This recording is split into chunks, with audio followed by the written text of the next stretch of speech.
Welcome to Cedar, Pearls, and Oil, where we uncover the stories of global businesses from a region whose influence runs deep. Cedar, Pearls, and Oil represent three keystone resources that have shaped the course of economic history in the Middle East over centuries, bridging the East and the West. Join us as we explore the companies and strategies shaping the future of this dynamic place.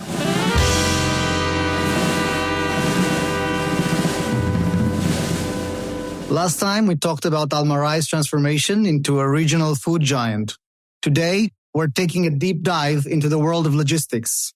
We're looking at DP World, a company that went from managing a single port in Dubai to becoming a global force in container shipping and logistics. How did they do it, and what does it mean for the future of global trade? Listen up, and you'll hear the deals, the strategic moves, and the complex world of global shipping that DP World has managed to establish itself in. I'm Camille, here with my friend Hamza, and listen to the rest of the episode to find out everything about DP World. Yeah, and so I guess the way we'll structure this episode is, the first thing we're going to do is go through the company's history, because it's worth telling. And it really sets the stage for one of the most unique companies of the past few decades. And we'll talk about, of course, some numbers. We'll go through an analysis of how they've grown, their financial health. And then I think it's worth ending the discussion on analyzing some strategic growth areas and understanding where the business has come to, where they're at now, and what their plans are for the future. And so let's start with the company history, shall we?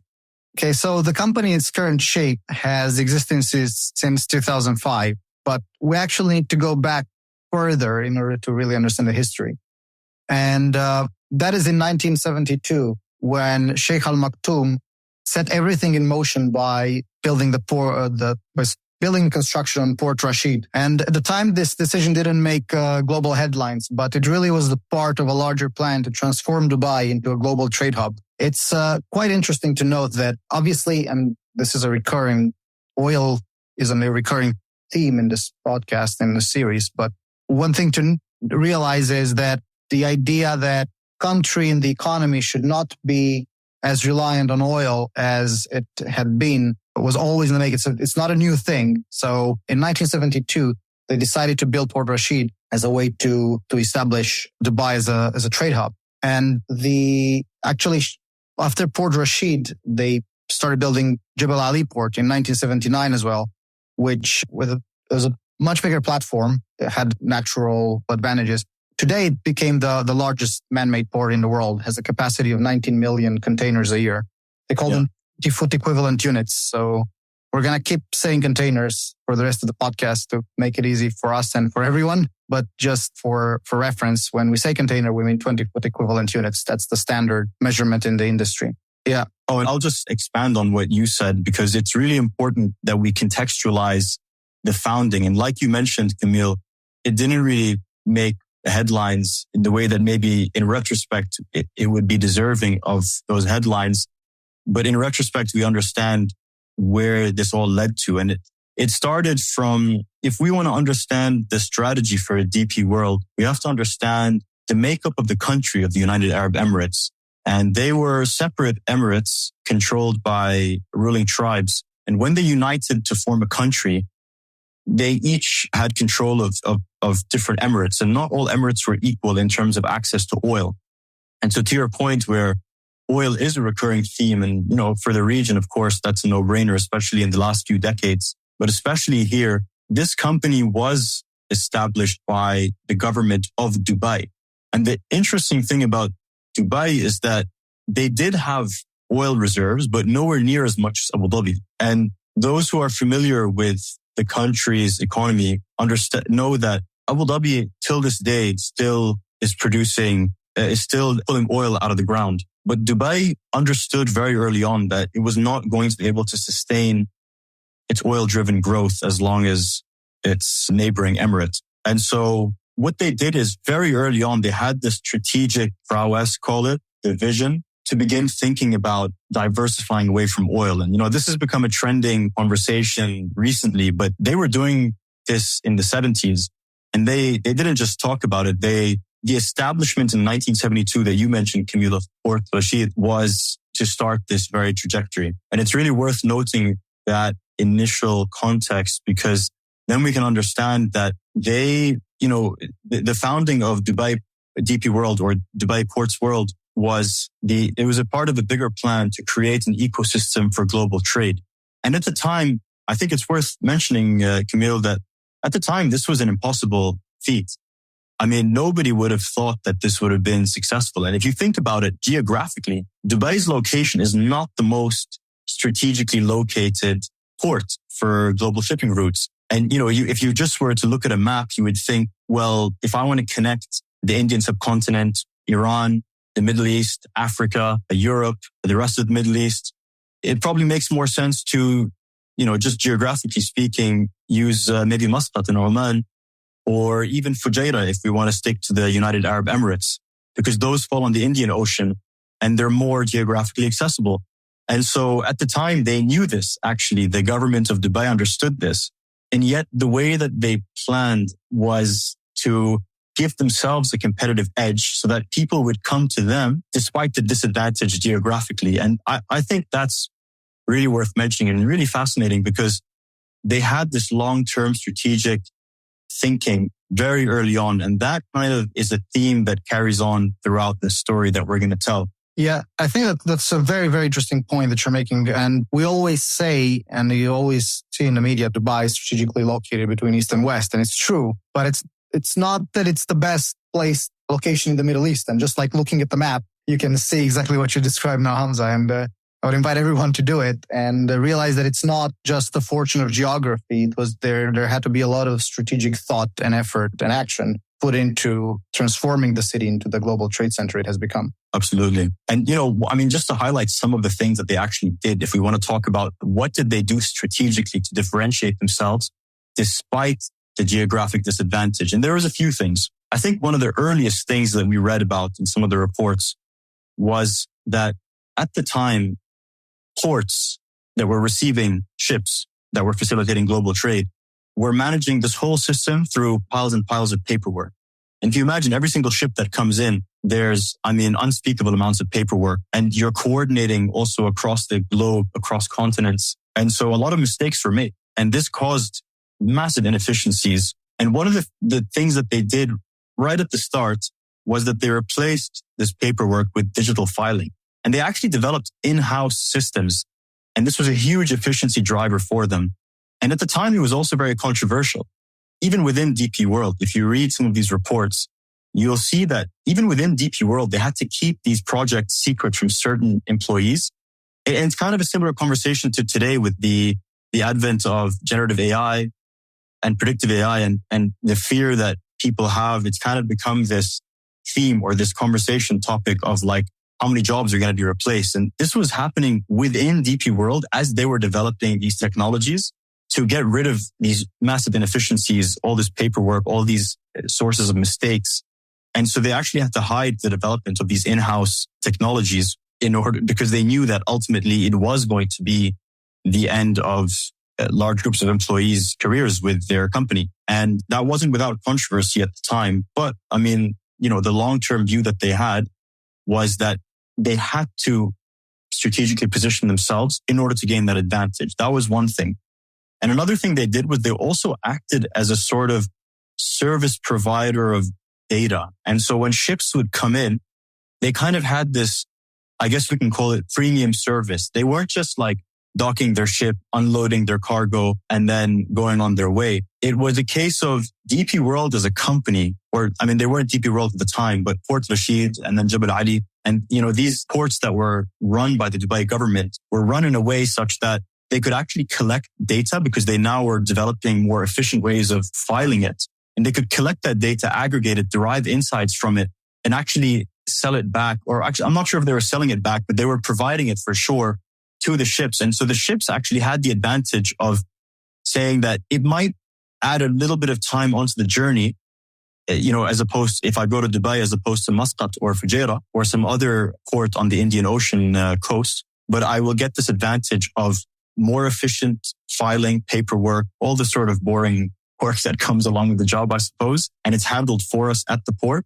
And we also get this information that we actually receive from the port that allows us to also operate efficiently in terms of, how many other ships are being handled, when to come in, when to leave, and all sorts of other things that at the time must have been a huge relief for ports that were arriving and for ships, that were arriving into these ports. Just to provide an analogy to make it a bit more vivid, we all know that airplane passengers are very happy to sometimes take longer routes just to avoid certain airports or because they prefer certain airports just in terms of being much more efficient.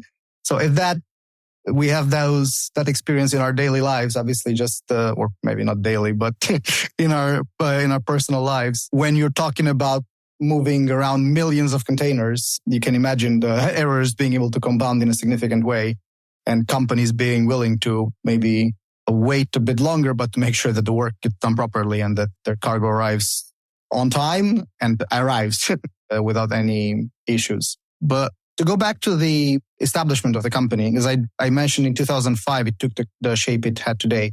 And there were two branches really there's Dubai Ports Authority and Dubai Ports International that were merged by the Dubai government to create DP World. And these in turn were also an amalgamation of different assets. And we'll see this a lot more even going forward, a lot of acquisitions and a lot of consolidation of assets. And Dubai Ports Authority was the merger of Port Rashid and the original port, right, built in 72. And then Jebel Ali Port, the one built in 79 that became the flagship. And it still is the flagship of the group and it's still growing today. There's still a lot of capacity being added to it. And there's a whole industrial zone built around it. And Dubai Ports International was formed a bit later. It's only in 1999 that happened. And I think the first one was the port of Jeddah in Saudi Arabia that they were added to the portfolio. And they had a port in Romania, actually, in Constanța, and one in India. These were the earlier ones, and they were not flagship ports. They were not famous. They were not key, but it really helped them make the first steps, right, towards what would become a much, much bigger story and adding much more famous names to the portfolio and much more key linchpins in the global trade network. Exactly. And it's worth noting that, first of all, just to go back to an early point, I mean, can we say, Camille, strategically that they were, aside from just opening new ports, and eventually we'll talk about some of the acquisitions they made that really put them on the map, they were kind of operating in to use some buzzwords of today's business world, they were operating in a very agile way, first of all. But, in terms of like offering services to differentiate themselves in this way. And they were kind of operating like a tech company, would you say, in the way that they were developing technologies in-house. It's kind of interesting because they're not a typical logistics company from that perspective, but it really was the inception. It was what allowed them to get into all the growth that we're going to touch upon in this episode. Yeah, well, definitely the emphasis and the focus on efficiency has driven the company from the start and even to the point that you were making earlier about fears around job cuts and stuff. Without the focus on efficiency that they've pursued throughout, they would not have reached the scale that they have today by any means. Jebel Ali would not be of the scale it has today. And they would not have obviously subsequently created so many jobs as they did locally. So that really drove a lot of, it drove pretty much everything, right? And I think in logistics, it really is all about efficiency. And I think that they did it in a very effective way. And obviously software and technology is a major part of driving those efficiencies. Yes. Oh, yeah. Well, you're right. And I mean, essentially what they became by 2005, like you mentioned, when they merged DPI and DPA to form Dubai Ports World, which was the merged entity, the bigger entity. I mean, at this point, they were ranked 6th globally in the largest global port operators. They secured access to South America and Asia. And all of this was because they were leveraging an expertise that they had built from scratch in managing ports at an expert level. I mean, today Dubai has this stellar reputation among, foreigners, people who hear about the city for being a very service-oriented economy. And, this started very early. And again, it's all strategic and it's all quite impressive. And I think they use that leverage. Essentially, we can talk about what they did next after they merged in 2005 and became the company that we recognize them for today, they used that leverage and that ascension in their ranking amongst global port operators who had been there, most of them around longer than DP World had been, to actually make a very, very bold move. And maybe you can talk about this. They acquired one of the biggest port operators in the UK, and they paid a massive premium for this. And just before I let you talk about this, I found a really, really funny quote that I want to share because it shows the magnitude of this move that they made strategically. And the company that they acquired, it was called P&O. And I found a quote by Margaret Thatcher, who used to actually reference this company as the fabric of the British Empire. So if you imagine this nobody company that kind of ascended out of nowhere, kind of very quietly ascended to the global stage, came and acquired this company that, like we mentioned, Margaret Thatcher so eloquently described it. It was a big deal. I mean, it was a big deal and it wasn't without controversy. Yeah, this was obviously, it really took the company into a different league. It's not, I mean, it'd be even accurate to say that the company at the time really, it was like a minion swallowing a giant, really. And a lot of the footprint is more of the P&O footprint that they had than it was the original assets of DP World that they put together. And the massive deal, $47 billion. And also this is almost 20 years ago now, when deal sizes were not as large as today. So one of the largest deals, full stop, up until that point. And this instantly put the company number 3 globally, just behind PSA and Hutchison, the Singaporean Hong Kong port operators. And it's also hugely strategic acquisition. As you described, that Thatcher called it a fabric of the British Empire. And controversy was interesting at the time. P&O owned assets in America. And this is not quite the aftermath, but not far after, right? The whole 9/11 scare in the US. And there was a really big media campaign against the company and against the Middle Eastern origins of the company, that even though the president, officially at least, George Bush at the time, publicly supported the deal, it couldn't go through. So what they had to do was the US assets were separated from the rest of the group. So basically they acquired everything excluding the US assets, the US ports, and massive media coverage at the time. You can still find it easily looking it up, but very interesting to see that. Obviously these things are these things meaning ports, very strategic assets that some countries can be quite protective of. And I guess the Americans were happy to British ownership over some of them, but they were not so happy with Emirati ownership. Yeah.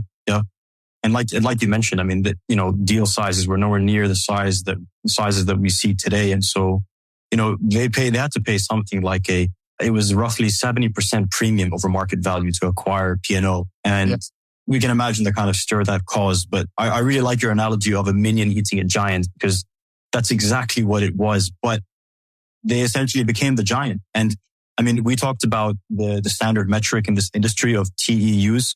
Basically, it's just a standard metric for a container, those big shipping containers that we've all seen driving by ports. And, I think it was like less than 10 times, but 7 odd times increase in their TEU annual capacity. So, just as one acquisition. And like you mentioned, it put them in number 3 behind the Singaporean and Hong Kong based competitors. And that's still how it stands today. So, I mean, forward on just under 20 years, and the top 3 globally are still the Singaporean, the Hong Kong-based company, and DP World. And that's where we're at today. Yeah, and they've done a lot of acquisitions afterwards, but still this one remains the biggest one. Definitely was the one which made the biggest difference in the company's history. Absolutely. Well, we can talk about what they've built in terms of efficiency, right? Because like we mentioned, they,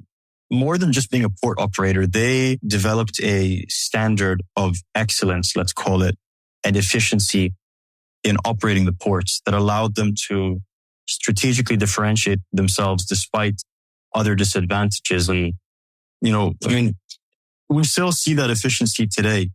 I mean, their consolidated throughput, we see continuously increasing. And that's just basically, container volumes that they're able to move that are at majority owned terminals. And so that's kind of one of their key efficiency metrics that they use. And, even looking at the past 10, 15 years, all you see is linear growth in that efficiency. And so it's impressive that despite all the spend and all the acquisitions that they've made since P&O continuously, and this is how they've continued to grow, they haven't lost that efficiency. Same with their gross capacity utilization over the past 10 years. And gross capacity utilization is another key metric they use for their efficiency.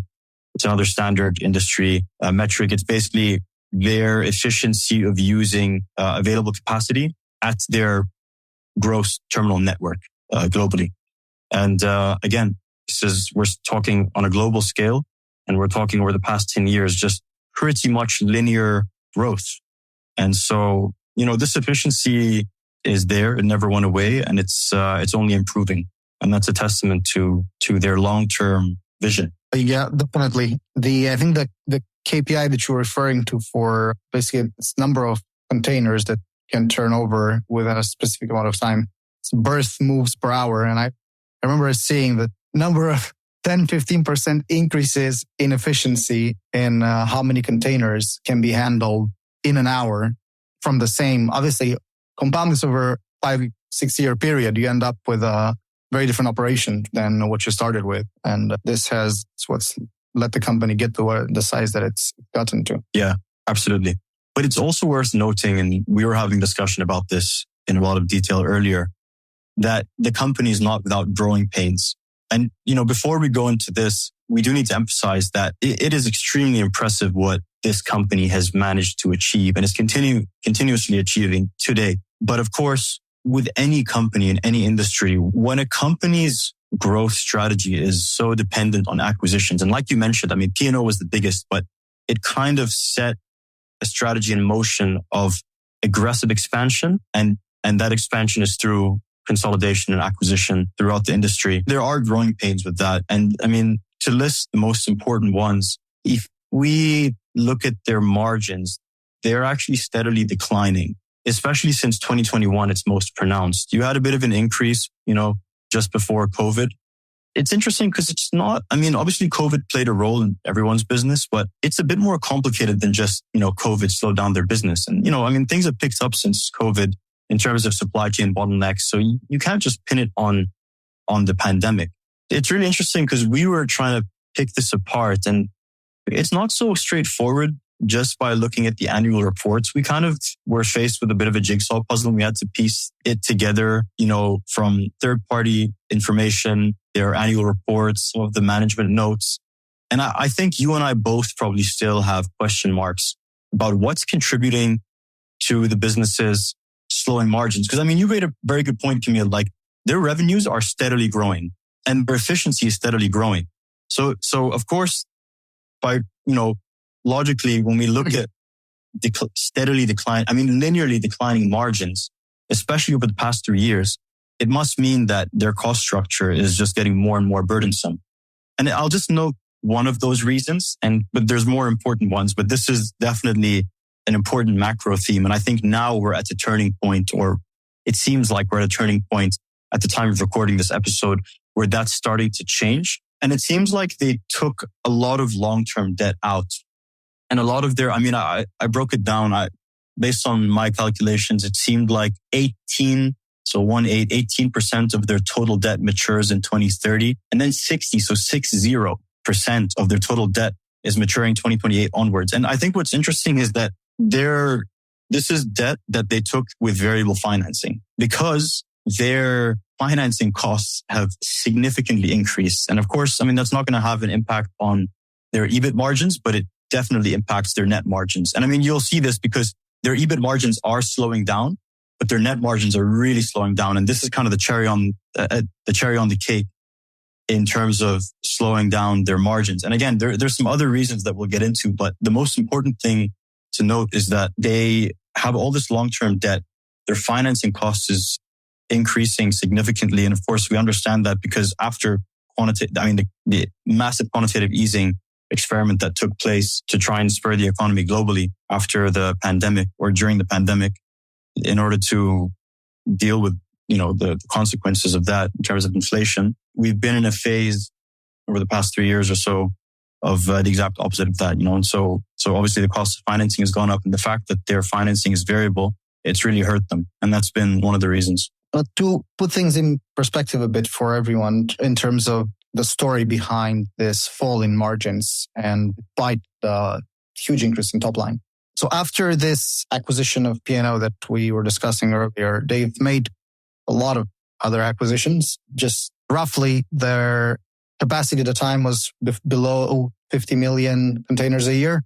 Today it's surpassed 100 million a year. So doubled since. And some of it or a lot of it has been through expansions at existing facilities, but a lot of it has been through acquiring new ports as well. Originally more in developed markets like Canada, South Korea, and recently in more developing markets in South America and Africa. And the company also, from expanding its port footprint, it made two more strategic moves. The first one was very immediately adjacent, which is moving into the free zone sector. So basically offering owning and operating free zones around the ports, so directly connected to the ports, and being able to provide additional services to its customers. So the biggest one, again, is the flagship. So there was the Jebel Ali port and Jebel Ali free zone.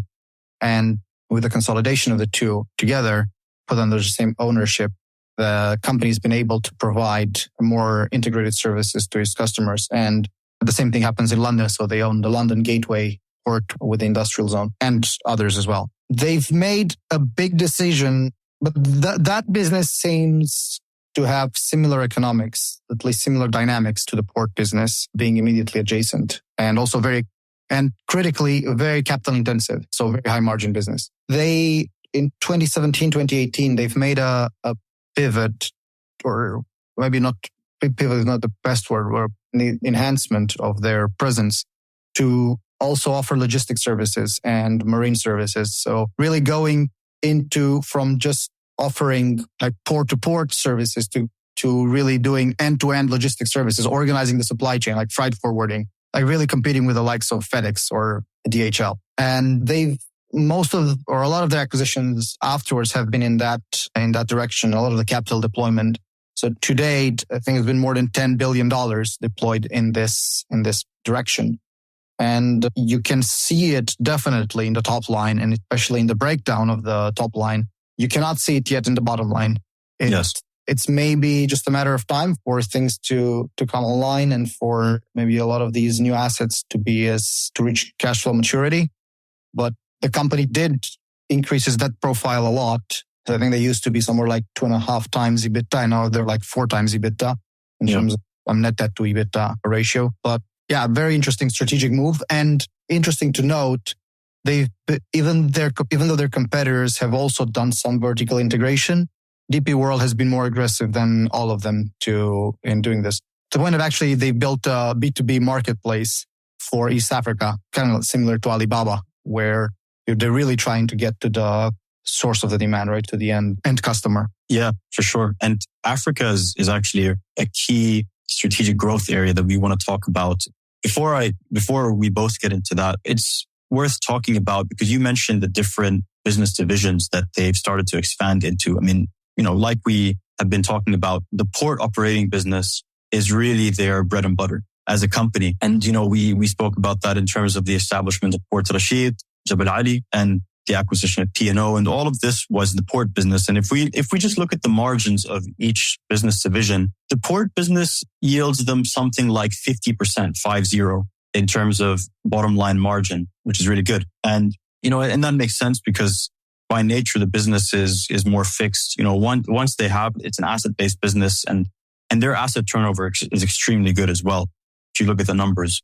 And so, and they have these efficiencies. And once they have either acquired or built the port, the efficiency in turning over those assets into top line revenue, but also the bottom line, if we're talking about 50%, was carrying the business for a long time. And now what we're talking about is this aggressive expansion, especially into developing markets, like you mentioned, Camille, like Africa, but even beyond Africa. But I mean, Africa is really something that if you read notes by management, I mean, they are championing Africa like nobody's business. And there's a reason for that. And we'll talk about that. But 50% net margins for their core business division, which is the ports.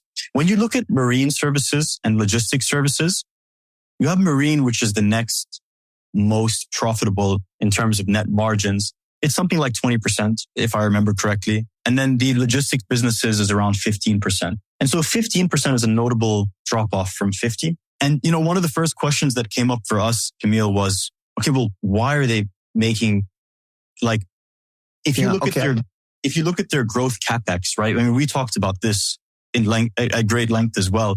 About 70 to 80% of their CapEx is growth CapEx. And so that shows you, quantitatively that the company is not just trying to maintain what it has, but it's continuing its aggressive, strategic, long-term outlook. And it says it in the numbers. And so 70 to 80% is growth CapEx. And of that 70 to 80% growth CapEx, around 28, nearly 30% of that expansion CapEx is in the logistics business. So naturally, the first question me and you were asking was, but why? Like, this is the lowest margin yielding business division. And the big question mark is, why would you invest so aggressively into the thing that earns you the least amount of money on the bottom line? Yeah, it's not just the margin. It's also the fact that it hasn't been their area of expertise, right? Their core area of expertise. Exactly. I understand definitely the logic of creating stronger customer relationships and more lock-in, or being able to serve the customers better by providing additional services. But it does seem like a different competence, and I think it will be interesting to see how it evolves. And it is a much lower.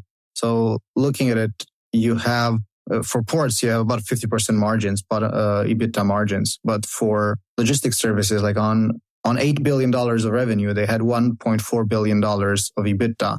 Whereas for ports, they had more than double that for a $6.4 billion of revenue, right? So much higher margins. Yes. So yeah, I mean, it's the thing that's to me seems more worrying is that even though the net margins for the logistics business and the newer business lines are lower, I am not seeing a commensurate increase, even with the lower margins, in the bottom line of DP World. Yeah, I think it's also a high risk investment, right? Than a port investment. Like a port, you own it, it's there. Logistics business, it's an actively managed business. Okay, ports are also actively managed, obviously. But for a logistics business where you're just organizing supply chains, it's a lot more about like the team and like how things work. So if you mess it up, you can really lose a lot more than you would do when you own physical infrastructure. Yeah. And let's bring this back to earth a little bit for our listeners, because you mentioned something at the beginning that was really important. And it kind of, let's use this analogy of like FedEx or, for our Middle Eastern listeners, or Aramex, DHL, these kinds of businesses that do, now we're beyond port to port. Now we're taking the product from the port to the end consumer, whether that's a supermarket, a factory, whatever it is. And so this business inherently, it's less asset-based. It's more variable. It's going to differ from region to region. It's also more variable in terms of, everything. It's just by nature, it's less predictable. And the margins are lower. Just if we look at it generically, if we just compare logistics globally as a business division versus port operating. And I mean, that showed up in the numbers, of course, you mentioned that. But I think another thing we need to talk about is, let's go back to Africa, because a lot of I'm not going to say most, but a significant chunk of their growth CapEx in logistics is going towards expanding in Africa. And what I came across from a lot of sources is that the cost for building out the logistics infrastructure, and we have to remember that actually in most instances, they're building this out from scratch. So from ground zero.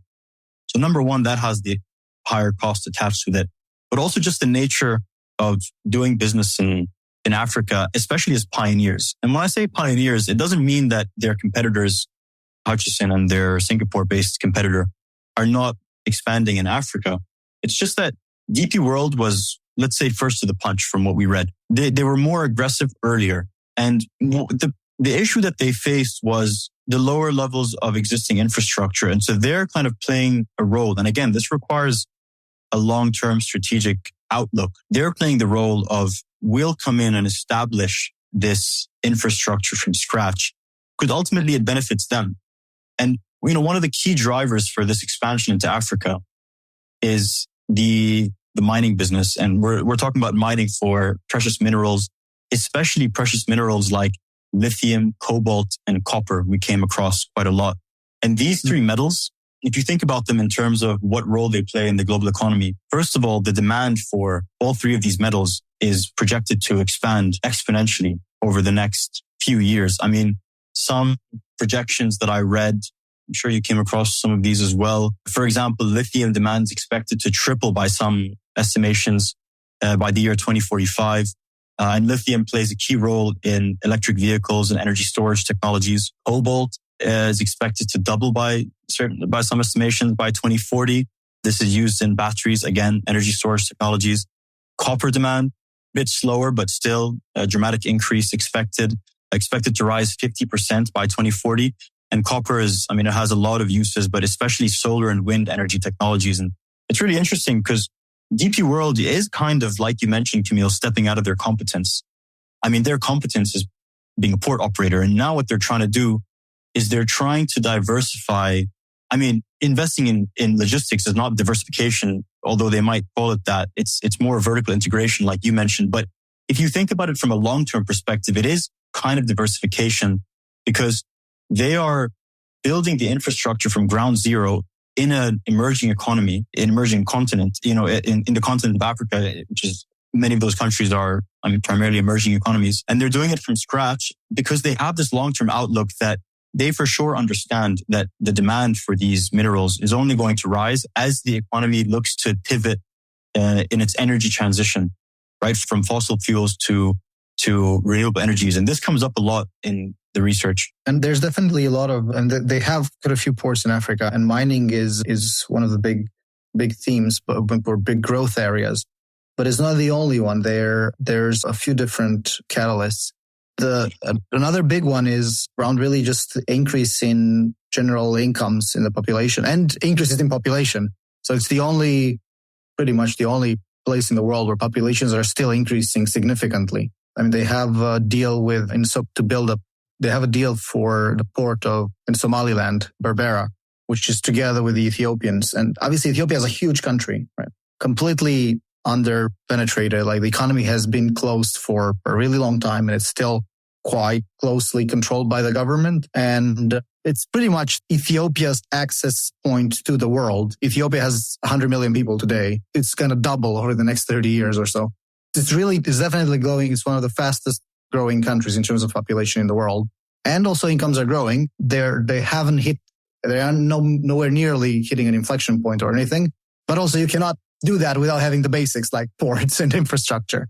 And they really positioned themselves at the forefront of this. And obviously the fact that they're backed by the Dubai government, that's opening a lot of doors in these places, and they're able to operate very effectively. They've done the same thing with the port of Dakar in Senegal, right, which they also own and operate. And they're actively looking through. And when you look at the statements of management, they're really bullish in Africa, because they see that that's where the growth will be, and that's where the growth is already. The rates of container growth year on year are higher there than in other regions, and it will be interesting to see how it'll play out. And I expect that they will be one of the leading players on the continent. Well, they already are. And I expect they will stay. Well, they certainly are the pioneers, and they beat a lot of their competitors to the first punch. But it is worth noting that they're not dominating as much as maybe they would want us to believe. Like, they are losing certain bids in certain markets, but still broadly, I would say they are pioneering, definitely. Well, I think that's a positive thing, really, because actually one thing that you see, again, they have CapEx targets, capital expenditure targets for every year. And you see that they don't always meet them. Like, sometimes they fall below the target. And actually, they're proud of it. I think they're rightly so proud of it, because it means that they will only invest when they underwrite the returns that are going to meet their requirements, right? Their return requirements. Yeah. And they're not bidding up just for the sake of expanding capacity. So they're maintaining capital discipline. I think it's an interesting thing. And some they win, some they don't win, some others win. But they're definitely one of the top players, if not the top one on the continent, which is growing. And the same in India. They have a partnership with the Indian government to develop both maritime, so like ports, and inland infrastructure as well, so like the inland ports. They have a partnership also for the China's project with the Belt and Road. So one of the key terminals there is a place in Kazakhstan called Kyrgyz, which is a key point. Basically, when containers leave China to go to Europe, that's the first place. It's on the border between China and Kazakhstan. And they also operate at, obviously they call them inland ports, but they're really, and I think this is quite within their area of the traditional area of competency, right? Of ports, even though it's not by the sea, but it's a lot of it basically moving containers, right? And storing them and organizing those logistics. And they are very actively looking at any emerging areas while also maintaining a good balance between developed markets and developing markets. I think that's also providing predictability in their results. And that's actually quite interesting. If you look at their results, switching gears a bit, their financials don't jump, right? They're very consistent. You can see consistent growth throughout for like years and years, right? As long as we have data. And I think it's the nature of infrastructure business, I guess, but it also shows that they have chosen their assets carefully and their portfolio mix carefully. Absolutely. No, you're right about their discipline when it comes to capital allocation. Aside from what we mentioned in regards to their debt and the fact that seems to be done on variable financing. And I mean, these things are temporary, and as we mentioned, we're kind of now at an inflection point again, where the fact that they have variable financing, I mean, we expect it only benefit if rates continue to come down, but they do have that discipline with their capital, and their numbers don't jump. You're right. But it still remains that they are maintaining this long-term outlook by taking big risks. And I think as a company, what's interesting about them is that they seem to have always been comfortable taking big risks. Back in the 70s, when we mentioned, the risk of developing these proprietary technologies in-house to create efficiencies and the way that's compounded throughout, as the company has grown and driven their growth and the big bets they took on the really giant acquisitions. And, and we were talking about some of their acquisitions. I mean, many of them seem to have not gone that well. And, the language around this in the management comments is a bit vague, as you would expect, but it's not all sunshine and daisies, I suppose we can say, in terms of this aggressive growth strategy. But that's what you'd expect. It's high risk. But what I find really impressive is that despite the risks and despite some of the failures of or perceived failures of some of these acquisitions, they're maintaining that discipline, like you mentioned. They're maintaining their efficiency, and they're still protecting their bread and butter business, which is, like we mentioned, it's their core competency. It's a high margin business. They're in the top 3 global operators for it. But now they're sort of entering this new, murky waters where it really is, they're exposed to so many new risks.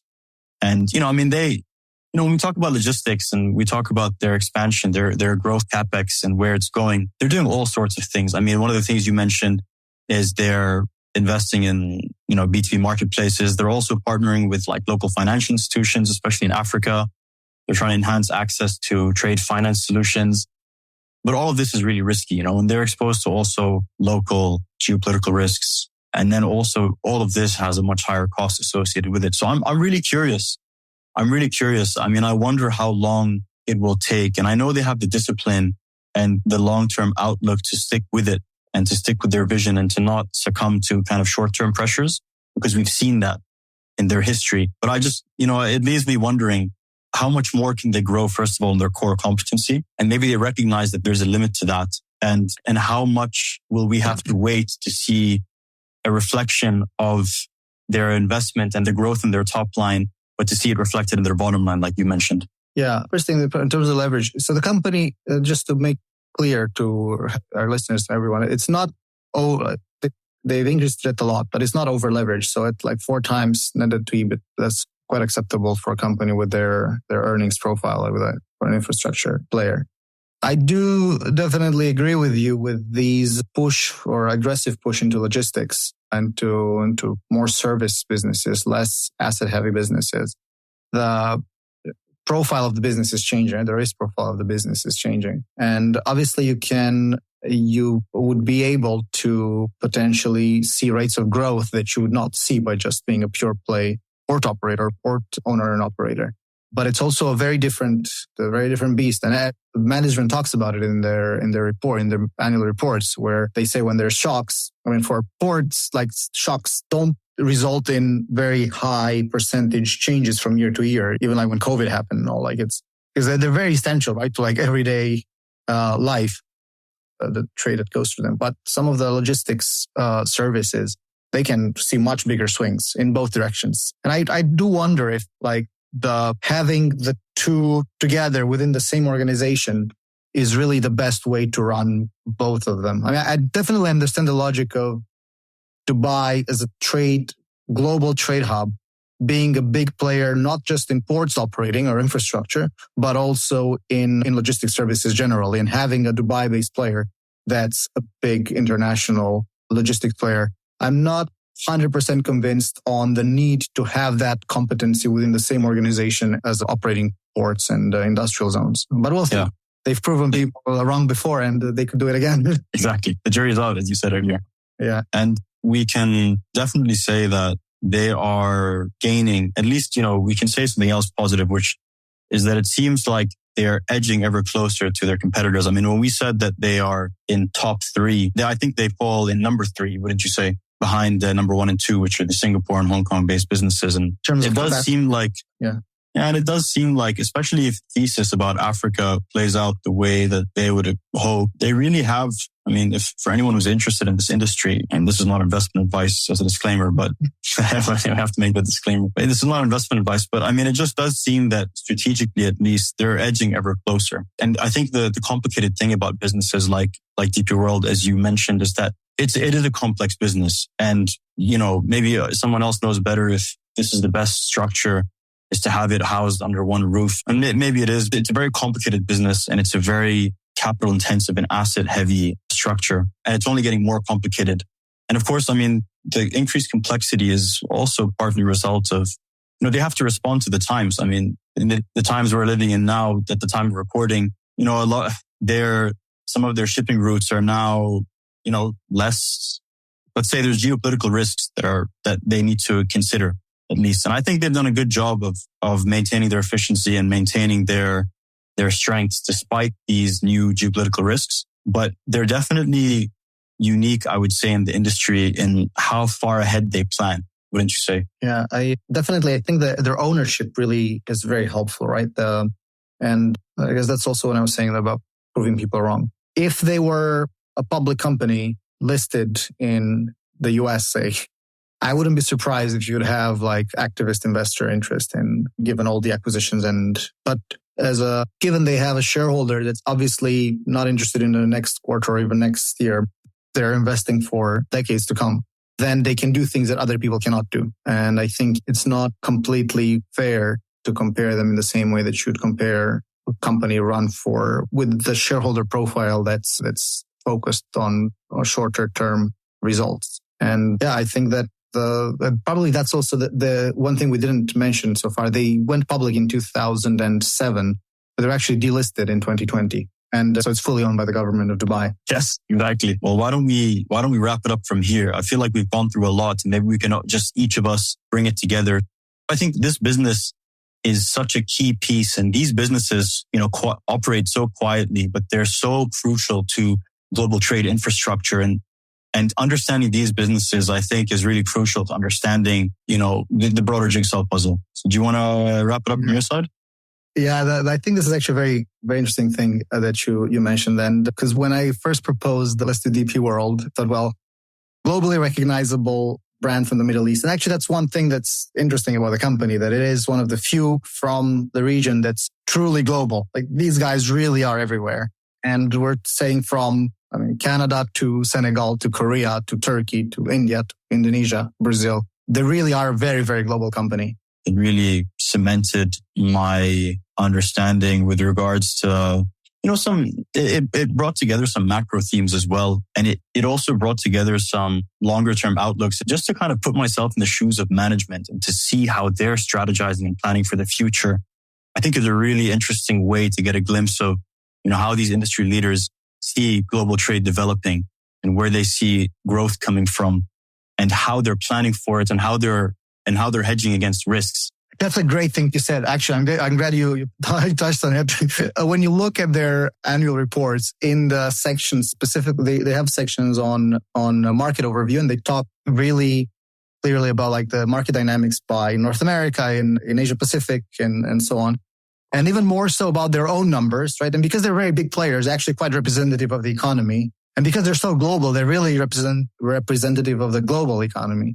So you see a lot of like macro themes, and you can understand a lot of times. What I found super interesting is to see how do the numbers that they have like very clear, right? It's very like as primary as it gets, compare with like the general narrative, right? For example, China plus one strategy, and they're actually describing that you have like additional capacity coming or demand coming into Vietnam or Malaysia or other countries because of it. But still, volumes in China were growing. So there were a lot of like small nuggets like this that I could pick up looking through their reports. And I thought that's super interesting, as it really touches on everything, what they do. Absolutely. It is such a far-reaching, broad business. And, I guess from my side, just to wrap this up, my top line takeaways are very efficient company. I mean, when we talk about expertise, this company really has operational expertise. And like you mentioned, they have discipline. I mean, we talked about, their debt burden and the cost of financing. But like you mentioned, their actual leverage, if you look at their leverage over time, it doesn't materially change that much as a multiple, which is impressive, despite the fact that this is a very capital intensive business. And on top of that, how aggressive they've been to get up to speed with their direct competitors over the years. They had to be very aggressive in their acquisitions. And the fact that they were still disciplined through that process while being aggressive, I found that impressive. I also think from a financial health perspective, I mean, we talk about declining margins, but I mean, the return on their capital employed is decent and pretty consistent. Of course, these are, I would describe them as growing pains. And there are a lot of risks, and it's not fair to just say that, things will definitely look better in the future, but they definitely are planning for a very ambitious future. And I love that despite all this growth and despite all the acquisitions they've made, they still operate in a very sort of entrepreneurial way, in the sense that they really shoot for the stars. I mean, like, they are so ambitious. It's quite impressive to see a company this size shoot for what they're shooting for. And they're pioneers, and they're happy taking risks while maintaining that discipline and maintaining overall healthy financial state. So I'm excited personally to see if their strategy in Africa will pay off, And I guess there's a lot of questions that are left unanswered at the end of this, but we can definitely say that this company had a very impressive climb to its current position. And, we learned a lot about business strategy through understanding the owners of this business and how we were talking about the government of Dubai, but in the early stages, how they were able to think so far ahead of their competitors. And now they are where they are. Just one quick note for our entrepreneur friends or people in venture capital. I think it's also a very interesting company to look at in terms of the decisions they made and the measures they're making in terms of discovering opportunities for innovative ventures. So they've done quite a lot of things. They were involved with a Hyperloop project at one point. They were really exploring the key thing for them is like, how do you connect port with the inland areas, right? And how do you get ports to be decongested as quickly as possible? That hasn't materialized yet, but still this is an area that requires a lot of innovation. Like, how do you see the rail connections between the ports and the industrial zones? But then in the same or a similar pain point is with the port congestion, they've done something that I thought was quite brilliant in using the same amount of space, the same amount of land area. They were able to increase the number of containers processed by a factor of 3. And it's a pretty simple solution when you see it. It's normally containers are just stacked on top of each other, as you might have seen them in ports. But what they do instead is there are these racks, basically, that you put on each level of a rack, you put just one container, and then you can go and you don't need to take up everything above it in order to take one out from the middle, or so they're each independent of each other. And also you can stack up much more containers. So they increased by a factor of 3 at the port of Jebel Ali. I thought that was honestly crazy. Obviously the investment to expand the port by 3 times would be much higher than to just stack them up higher. And it's an area, the point I'm really trying to make is for entrepreneurs and VC investors, it's an area that I think is ripe for innovation, and the company is also looking at a lot of different things. And it's very interesting to study closely to uncover different insights. Definitely. And just to touch upon that point, for that audience that you mentioned, people in the venture space, just studying DP World's acquisitions in itself is a case study, I think, is the point we're trying to make. And like you mentioned, such a simple solution. It's essentially a giant shelving unit for standard shipping containers.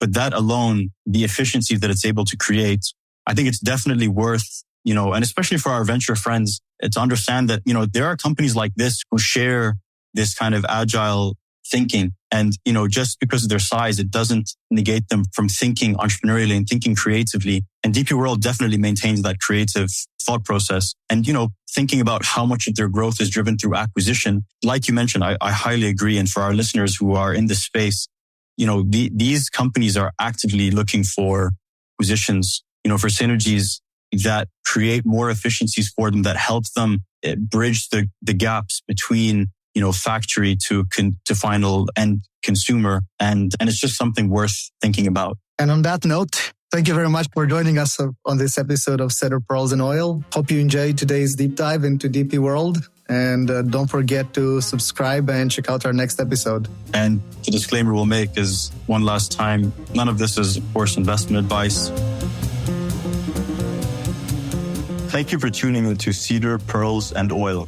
Just as cedar, pearls, and oil tied this region to the world, we'll continue exploring the strategies and industries shaping its role in the global economy.